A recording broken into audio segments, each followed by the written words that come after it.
Mayong adlaw sa aton mga kauturan kag mga kabyanan nga naga-follow sa sini nga programa.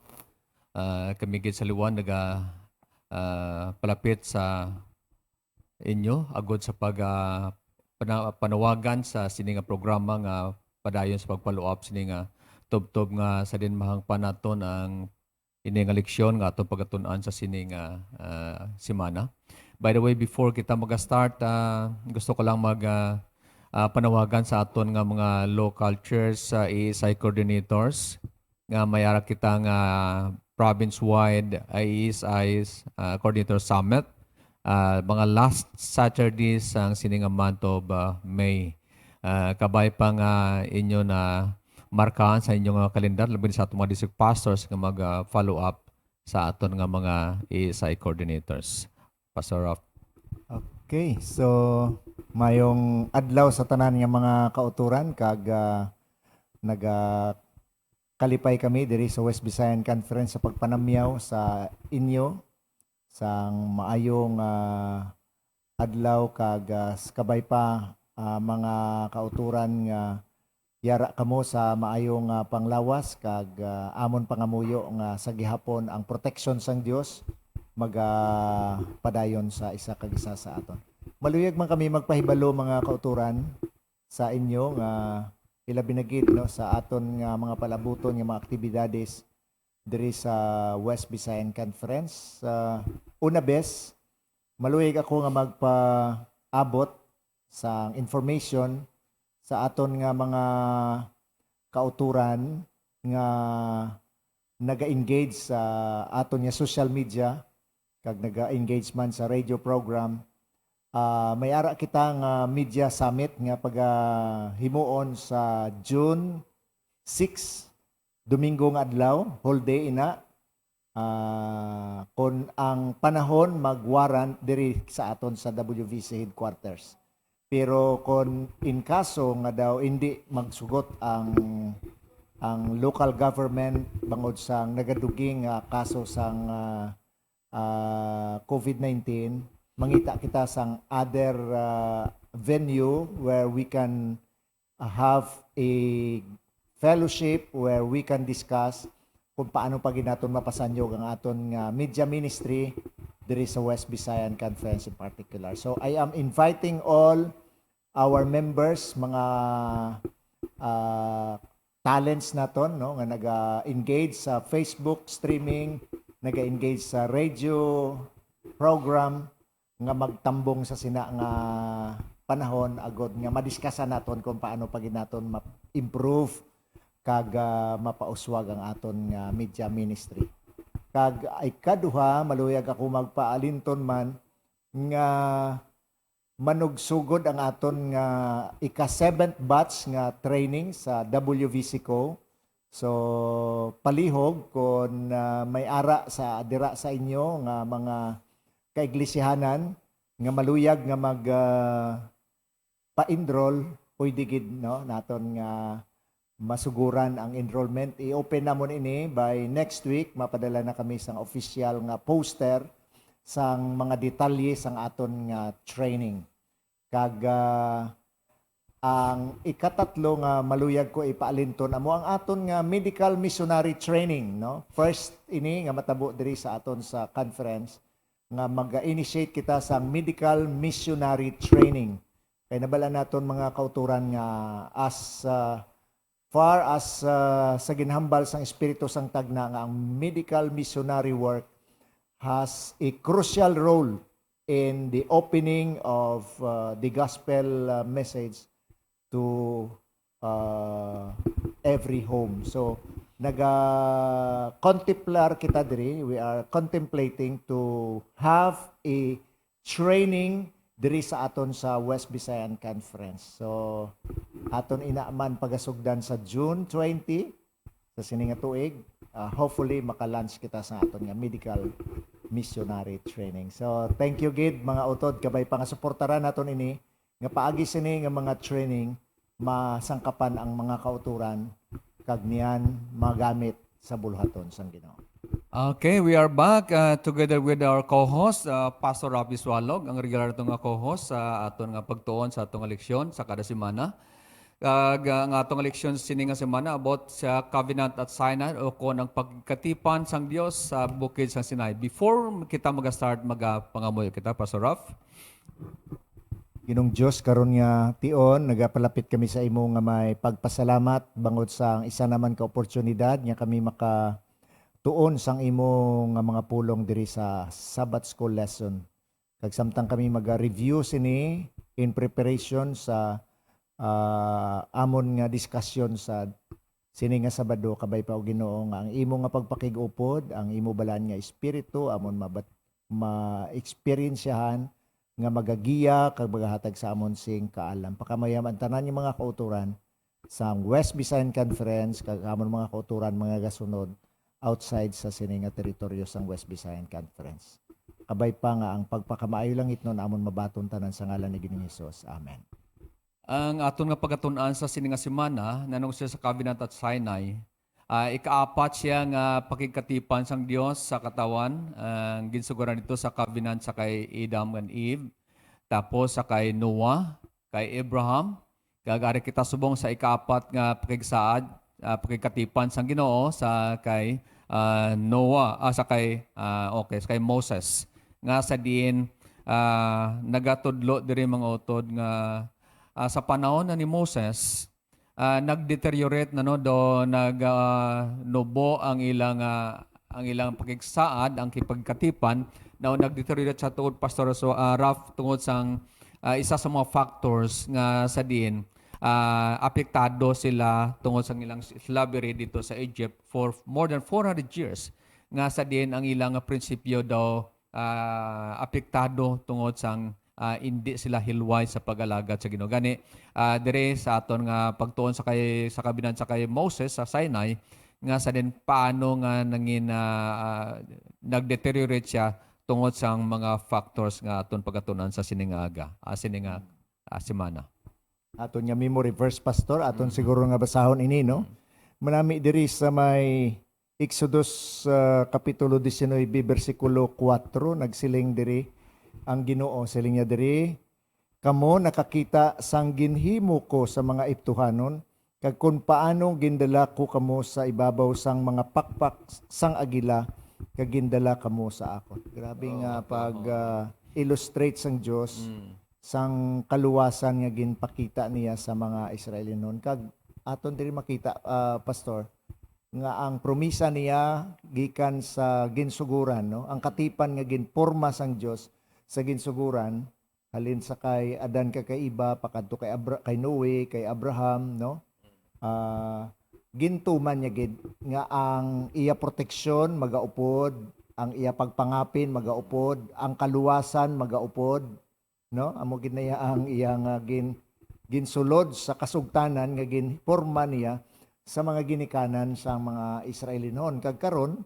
diri makita naton nga ang Dios nagbukas naman sang sini nga katipan kung sa pag-asawahay ini pastor daw renewal lang actually ni. Oo. Kay ini nga mga katipan hatag naman niya ini sa mga ginikanan no. Sang kay Abraham no kag nahibal-an naman ini sa mga Israelinon in literal pero hindi manigar nga ang mga Israelino nagakalipat kag nalimtan nila kung paano ang Ginoo nagpakig-upod sa ila. Sa bagay, ang Dios naghambal naman diri, di ba? Naghambal sa bersikulo 4, kamo nakakita sang ginhimo ko sa mga Eptuhanon, no? Ginpakita gid sang Ginoo ini. Kag nakitaan gid sa mga Israelino nga ang Dios faithful gid mga kauturan sa iya nga katipan sa iya katawan. Muna sa pastor no nga ang Dios constant sa iya nga pakigkatipan sa katawan. Yes. Pero galing kay ti halin pa sa gisuguran nga nangin failure sa panahon ni Adam, panahon ni Abraham, kag sa panahon subong sa kay Moses nga sa diin as kay Noah, kag sa kay Moses nga sa diin nakita nato no nga ang kanami sa Dios naton mga kaabyan mga kauturan kay siya nagapalapit. As usual, ang Ginoo gid nagahimo sang initiative nga sa din ma-renew sang katawan ang ilang pagkatipan sa Dios. Katulad sa kay Abraham, kay Isaac, kay Jacob. Ang katawan sa Israel, dapat ang ilang himuon, responsible na sila sa ilang obligasyon sa Ginoo. Subong asawa kag bana, dapat ang ining mag-asawa dapat responsable sila nga matipigan ang ilang tagsa ka relationship. Ang kun sa aton pa pastor, ang katipan nga ginhambal ni hindi mag-thrive ini kon isa lang mo. Kung isa lang. Oo. Amo na gani nga ginaliwat-liwat naton diri sa aton nga pagtuon kag ang aton leksyon nag-remind sa aton nga ini nga katipan mapurma lamang kung may ara relasyon, no? Kag ang relationship nga gin-illustrate diri amo ang marriage relationship pastor, di ba? Tama. Both party, no? Husband and wife kag amo man ina mga kauturan ang relasyon nga ginapatuhuyan sang Dios, no, kag sa tawo. So ang aton nga kasugtanan sa aton nga asawa o bana, no, di ba? May kasugtanan ang both party. So kinahanglan ang both party mangin faithful agud nga ang katipan ma-realize, no? Siya mo man na sa Ginoo. So diri nangin faithful ang Dios pero ang tawo nangin unfaithful. Pero nakita naton diri despite of unfaithfulness ang mga Israelinon, no? Bisan sa aton unfaithfulness, no? As God's people sa aton panahon karon, yet makita naton kung paano ang Dios nag-reach out sa aton. Katulad sa pag-asawa la pastor, nga sa din ang marriage contract is just but a piece of paper. Nga kung wala na sa epektibo, kung kita ang both ang husband and wife wala sang commitment sa isa kag isa. Tiyo mo na gani nga bisan pila ka pa marriage contract dira ang sa tunga nila kung infidel, hindi faithful ang isa ka party, useless gyapon. Kinahanglan gid subong sang marriage relationship ang aton nga pakikatipan sa Ginoo. Hindi naton pag-take advantage lang permi nga ang Ginoo naga-reach out sa aton tungod kanami merciful ang atong Dios, pero dapat gid talupang do naton katulad sa mga Israelonon nga nagpakita diri nga ang Ginoo sa piyak sang ilang pagkabatulan, sa ilang pagkabatinggilan, ang Ginoo sa gyapon partner naga-reach out sa ila, dire gani sa Exodus chapter 19 verse 4. Sini you have seen what I did to the Egyptians and how I bore you on eagle wings and brought you to myself. Kita mo ang Ginoo nag-reach out sa iya nga sa din kung paano niya gin-save ang mga katawan. Diri pastor, may duha ka mga gin-illustrate sang Ginoo diri sa Deuteronomy 32 kag chapter 1. Kung paano niya hanas ang mga katawan sa Israel. Primero diri niya, like an eagle that carries its chicks high, then it drops them, so they learn to fly. If they cannot, the eagle carries them with its wings. Again, kanami sang illustration niya, Pastor King, ang nature gali, ang characteristics ng eagle. Kung makita lang able na ang ilang mga chicks, ilang mga piso, dalon nila sa taas, kag manta lang nga di mataman, kag i-drop nila. Pero kita doon nagkakapak daw hindi pa kaya, ilan man wat ibalik, tubtob nga masadin, makakaya liwat sa paglupad. Amo inang ginhimo sang Ginoo sa mga Israelonon. Nga gin-allow niya mga circumstansya agud nga sa din sila maka-learn sang lesson kag sila makatindog luwat sa pagpakikatipan sa Ginoo. Ang kadua ya partner, like a father that guides his son by the hand and protects him. Ang kanami mga abyan kay katulad sang kita nga mga amay, gisa ginakaptan naton itong mga bata samtang kita nagalakatom nga sa din atong ginalayan nga magbakod ilang tuhod agod nga eventually sila maka-learn na sa paglakad. Pero ara ang atong proteksyon. Ang atong Dios, ang God the Father naton, nga sa din ginaalalayan niya kita, ginaproteksyonan niya kita sa tinutuyo nga matuto kita, makatuon kita sang nagakabagay nga hilimuon naton as covenant partner para sa iya. Oo. So, balik kita diri pastor kay daw ang aton nga leksyon subong semana nagsintro na gid sa covenant nga ginplastar sang Dios sa mga Israelino didto sa bukid sang Sinai, no? Kag nabala naton mga autor ng istorya kung ano natabo dito sa Sinai, no? Pero diri sa aton leksyon gintudloan kita nga may tatlo kita dapat nga maintindihan. Una diri mga utod nga ining aton nga leksyon subong nagatudlo ini sang ginmention ko kay na pastor sa imo ang ginatawag nga renewal bala, no? Renewal of covenant relationship, no? Sa tunga sa mga Israelinon kag sang Dios. Kag nakita naton diri ang tatlo ka bahin nga dapat maintindihan naton, ang preparation sang covenant, okay? Ikaduha ang signing, kag ang ikatatlo amo ang ginatawag nga obligation of the covenant, no? Signing the covenant kag preparing the covenant. So tatlo ni mga kauturan, no? Sa pagpreparar sang ining kasugtanan nga ginambal naton, nakita naton diri kung paano ang Dios nagpangita paagi agod nga luwason niya ang tawo, no? Luwason niya ang tawo. So ang kaluwasan nga ginhambal diri mga kauturan, ang gipakita sang Dios sa mga Israelinon, may ara ni siya iyang amo ini siya ang pagpamatuod nga ang Ginoo faithful gid sa ginimo niya nga covenant. Kay kun ibalik naton didto sa kay Adan mga kauturan, paghulog sang tawo sa sala, ang Dios nag-initiate sang kaluwasan, no? Makita naton ina sa Genesis chapter 3 verse 15. Ang ikaduha sang sinuwi, no? Ato ang kalibutan perti nagid kalaot kag ang Dios nagplano nga iya ini nga papason ang kalibutan, no? Ang tanan nga mga tawo. Dito ginpakita gyapon niya ang iya nga kaluwasan, no? Ginluwas niya ang panimalay ni Noe. Kag makita man naton diri sa mga Israelinon nga sang silagin bihag sang Ehipto, no? Sa tunga sang sa sulod sang mga kapin sa 400 ka mga tuig, ginpakita sang Dios ang kaluwasan naman sa ila. Kung paano naman sila ginluwas along the way, pakadto na dito sa bukid sang Sinai, nagapakita mga kauturan, are those are the evidence of God's faithfulness sa iya covenant. No? Muna gani nga daw ginabusar bala pastor sa mga katawan sa Israel ang pagka ayos ang Ginoo. Abi nila ti aram gyapon ang Ginoo nag-reach out, nag-reach out.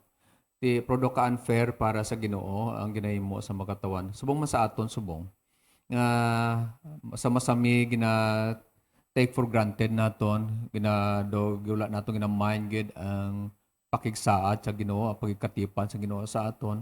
Sa aton ang kapanahonan nga sa diin ang Ginoo sa gyapon sa iyang pagkamaluluyon, naga-extend, nagapadayon sa hatag sa aton sa kaginan nga magabalik kita sa iya agud sa pagkamatutom sang aton nga relasyon dira sa iya.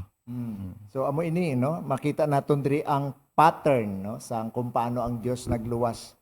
Kag diri naton makita mga kauturan, no, ang faithfulness sang Ginoo sa aton. Kag subong man, no, sa aton panahon karon aton ini maangot gihapon nga kung paano ang Dios nag-initiate nga kita matagaan man sing kaluwasan. So nakita naton ini mga utod kay diri sa aton nga leksyon, pila ka bisis diri gin mention ang word nga redeem, no?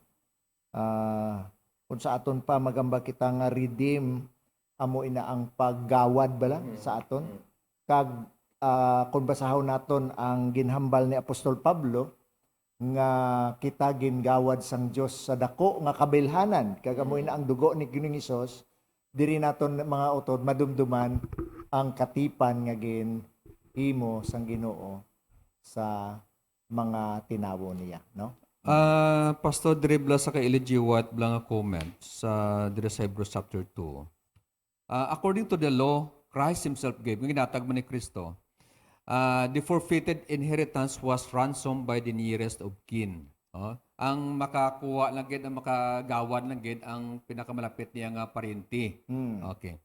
Since nga si Ginoong Hesus amo siya ang ato nga ginakabi nato nga oto, Jesus Christ laid off his royal robe, his kingly crown, and clothed his divinity with humanity in order to become a substitute and surety for humanity, that dying in humanity, he might by his death destroy him who had power of death. He could not have done this as God, but by coming as man, Christ could die. By death, He overcame death. Siya ang nag-redeem no, sa aton nga alin sa kaaway, sa piyak sang aton ka makasala, kag siya nagpakatao, nagpalansak sa cross, agud nga sa din makaangkon kita liwat, mabalik kita liwat sa aton nga pakikatipan sa Dios. So nakita Kanami, naton, no, maangot gid naton ini sa aton panahon karon. Amo na nga mga kauturan, ini ang katipan nga ini nga gin plaster sang Dios halin sa ginsuguran hasta sa panahon sa mga Israelinon, aton gid ini maintindihan ba. Nahimo lang ini nga mga example ini ang mga natabo sang una para inkonfirmar sang Dios nga still faithful gid ya ang aton nga Dios, Pastor Takapan, sang iya nga promisa ilabi na gid sa pagluwas sa aton. How imagine mo na no nga sa kaluwasan nga ginhatag sang Dios, nagakinahanglan, naga-require gid ini sang kabuhi, sang isang isa no sa aton nga Dios, kag amoy na ang kabuhi sang anak, kag amoy na ang kabuhi ni Ginoong Hesus, no, para sa aton nga maluwas kita. Imagine mo na no. Muna without the shedding of blood, there is no remission of sin. Sa kay Ginoong Hesus nga siya lamang ang may takos nga magakuha sang sala sang kalibutan, amo tong dugo niya amo siyang kabayaran sa aton ng kasalanan. Okay. So makadto na kita ka pastor sa signing no of the covenant. Kag ini nga pag permahanay sang covenant, ginhimo ini dito sa Sinai no. Sa foot at the foot of Mount Sinai. Tapos ginhimo mga kauturan paagi sa pagkonfirmar man sang Dios kag sa tawo sa pagtuman sang napulo ka sugo. Okay? Diribla pastor sa Exodus chapter 19 to 24 ang signing siya. There is 19:1 to 2, God led Israel to Mount Sinai. Agod nga makigahimo siya ang pagigapirmanay dira kung sa aton sa literal pa. Sa verses 3 to 6, He proposed His covenant to them.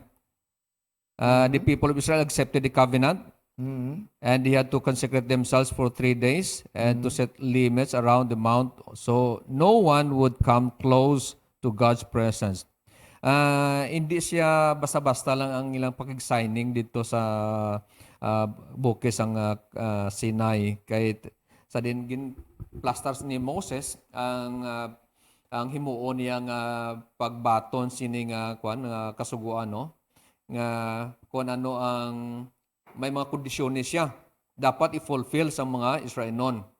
Ti ginplaster dito kag sila kuhaan sila sa commitment kani pastor no. Nga ti o yon kamo sini pero ang sabat sila kung ano ang ginambal sa Ginoo, anong gusto sa Ginoo, we will do. Tumano namon. Grabe nga mga pagpakigsaad man ginimo sa mga Israelino, no? Oo, tama, no? Nga sa diente, assured man si Moses, balik sa Ginoo, okay nga ang katawan sa Israel ready na sa pagbaton sa sininga. By the way, ginplaster mo ang covenant, ang commandments kag symbols, dira na ginplaster ang mga symbolism, ang sugo man dira sa Exodus chapter 20 verse 3, you shall have no other gods before me. Dira nagapakita no nga ang Ginoo naton maimon kag ang Ginoo hindi dapat nga may iban pa nga Dios nga magkigsalo sa ilang relationship, magluwas lagi sa God the Father kag sa mga katawan sa Israel. Kita mo na nga promisa no sang mga katawhan bala nga kun nga amon pagatumanon ang imo nga kasuguan, ang imo pulong, pero mga utod nakita naton nga nagakatuman ning ginhambal sa mga Israelinon nga amo bala na ang promises are made to be broken sa tao yang aspito mga kauturan. Nakita naton na promises are made to be broken. Nagpromisa sila, nagpakigsaad sila nga magatuman sila sa hambal sang Ginoo sa ila, pero mga utod nakita naton nga hasta lang gid sa mga bibig, no? Amo na nga ang Ginoo nagambal gid niya sa mga bibig, baw. Nagaguwa ang gugma pero ang realidad wala, no? Amo ni mga kauturan ang challenge sa aton. So amo ini nga ang Ginoo nakita naton diri kung paano ginplastar, no, ang pasunod bala pastor, no, sang pagplastar sang signing, ang preparation nga ginhimo, tapos ang pag-sign, no, sang renewal sang covenant nga ginhimo sang Dios dito sa Mount Sinai sa mga Israelinon. So diri makita naton nga ang katapusan sini, no, actually makita naton diri nga gin-ratify, no, ratification of the covenant sa Exodus 24 1 to 18, no. With the 70 elders. Oo, gin-ratify gid. Sa aton pa ini nga mga kasulatan, ini nga mga pagpamatuod, hindi ni simple lang nga gin-signan lang sa simple nga mga paagi. May mga ceremonies, no, nga ginhimo agod mga kauturan nga mapamatud-an o makonfirmar sang Dios ang commitment man sang mga tawo agod nga ang covenant maglig-on, no, ang kasugtanan maglig-on na. Kag there is Exodus chapter 20 verse sa ginambal diri partner nga ang Ginoo nag-request sa katawan sa Israel nga magpahimo sila sang sanctuary. There is verse 8, chapter 24 verse 8. God commanded Israel to build a sanctuary for him so they could better understand the terms and the meaning of the covenant. Kay isa diri sa matinutuyo sa Ginoo, Pastor Ralph, nga ang Ginoo magadwell. Ang kanami nga tungod nakita sa Ginoo nga daw gadistansya na sila sa akon. Magapuyo gid siya sa katawan sang Israel. Pinagi ang presensya dira mabatyagan dira sa sanctuary. Magadwell ang Ginoo. Kay dira pag ipabatyag kag ipahibalo sila ang mga ano blang mga symbols dito sa sulod sa mga furniture sa sanctuary. Ang mga symbols ano bala ang kaulugan sina sa ilang nga angot, ilang pakigkatipan sa Ginoo. Ang Ginoo nagamit sini subong seremonya, simbolo sang langit no nga kamatuoran kag plano sang kaluwasan na Pastor Ralph. So diri makita naton man mga kauturan, no, in return, no, sa ikatatlo nga bahin sang process nga ginhimo diri sa renewal of covenant relationship, ang ikatatlo diri amo ang nahanungod sa obligation, no, of the covenant, ang katungdanan, no, sa kasugtanan. Kag ini ang katungdanan mga kauturan makita naton diri amo ang pagtuman, di ba? Pagtuman, obedience, no? Kag pahayag naton ina o ginpahayag ina sang Dios nga commitment naton sa paagi sa napulo ka sugo, kag karon ang aton nga pagpamatuod nga kita luyag nga mapalig-on naton, no, ang ina nga covenant is through obedience, no, ang pagtuman. Kag sila ni diri ni Mr. Postero, obedience is key to the covenant. Obedience. Without sa sining aspect ang aton pakigsaad, mangin imposible siya nga matukuan naton. Amo nang pinaka-importante bisan paghanas kanina sa mga kabataan partner siling ni Ellen G. White. Ang first thing nga imuon naton nga ang aton nga kabataan mangin obedient sila. So much so sa aton nga Dios nga ang pinaka requirement gid sa tanan natong mga relationship amo ang aton pagkamatinumanon gid sa aton Dios. Yes. Kag na gin plaster to mga partner at 10 commandments nga gin-stipulate siya from first commandment sa 10 commandment, kailangan gid dira ang aton nga pagkamatinumanon gid. Kita nyo na, no? So katahom gid mga kauturan sang kung paano pagplastar sang Dios, agod maintindihan naton kung paano naton mapalig-on ang pagpakigsaad nga ginhimo sang Dios halin sa ginsuguran hasta sa aton panahon karon. So mabalik gyapon kita mga utod sa aton sa pagtuman sang sugo. So ang sugo diri importante gid, no? Kag amo ini nga hindi ini nga mas mga kauturan nga aton lang pasakpakan, no? Kag hambalon naton nga wala na sang sugo karon, hindi pwede, no? Hindi gid pwede. Amo nang hambal ni Apostol Pablo nga malayo ina, no? So bangod sini mga kauturan, diri makinsindihan naton mga kauturan kung daw ano kaimportante ang kasuguan sang Dios, no? So I hope nga nakita naton diri kung daw ano ka importante ang kasuguan sang Ginoo nga magapabilin ini tubtob gid sa katapusan. No? By the way, Pastor Ralph, nakita nato no nga ang mga failure sa mga Israel noon. Nga ang naging failure sila sa ilang pagkatipan sa Ginoo tungod kay nga ila abi daw nagsalig sila sa ilang capacity as human. Wala kita sa mahimo silinganin diri sa atong leksyon nga bisan pa sa kaluwasan naton we are saved hindi sa aton nga faithfulness but sa faithfulness ni Ginoong Hesus. Nangin righteous kita pero sa gyapon sa pag-initiate sang Ginoo nga magaluwas sa aton. Kag diri gani sa to close diri sa Step to Christ chapter 7. Since we are sinful, unholy, we cannot perfectly obey the holy law. No? Wala kita even one strand sang kasuguan hindi kita makahimo sini sa pagtuman. We have no righteousness of our own with which to meet the claims of the law of God. But Christ has made a way of escape for us. He lived on earth amid trials and temptations such as we have to meet. He lived a sinless life. He died for us. And now He offers to take our sins and give us His righteousness. If you give yourself to Him and accept Him as your Savior, then sinful as your life may have been, for His sake you are accounted righteous. Christ's character stands in place of your character, and you are accepted before God just as if you had not sinned. Kanami, no, partner, no? Nga sa din, ang atong gali nga pagkamataro niya, trapo sa tubangan sa Ginoo. Tungod trapo sa tubangan sa Ginoo, ang pagkamatarong ni Jesus amo siya ang magatabon sa aton. Agod nga mangin kalamutan sa God the Father ang atong pakigkatipan sa iya. Ha?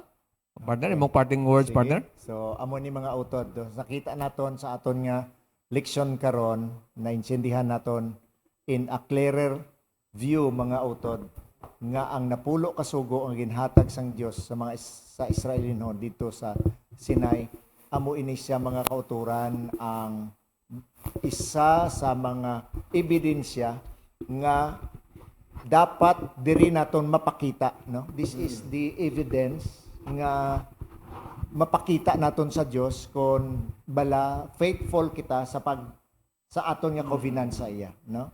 Kay siling sang Dios ang ginahambal bala nga gugma kay ang actually ini ang relationship nga ginporma sang Dios mga kauturan sa aton nga mga tawo naputos gid ini tanan sa gugma. Kag inang gugma dira makita naton sa napulo ka sugo. Gugma sa Dios, gugma sa tawo, no?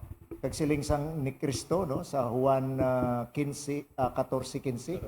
Oo, kun ginahigugma ninyo ako, tumana ang akon nga sugo. So diri gyapon ang pundasyon gid sinitanan agud matuman naton ang aton nga kasugtanan sa Dios ang gugma gyapon. Okay, thank you very much, Pastor Ralph, nga sa din ato natun-an naman ining ikaapat nga pakigsaad, pakigkatipan sa Ginoo sa katawan pinagi sa mga Israel noon. Kabay pa nga aton gid na hangpan singsibo ang aton nga pagtuon sa sini nga semana kag makabulig ni sa aton espirituhanon nga pagtubo. Magatakop kita sa pagpangamuyo. Amay namon nga gamanan sa sini nga takna sing kaadlawon. Yari kami sa pagpasalamat.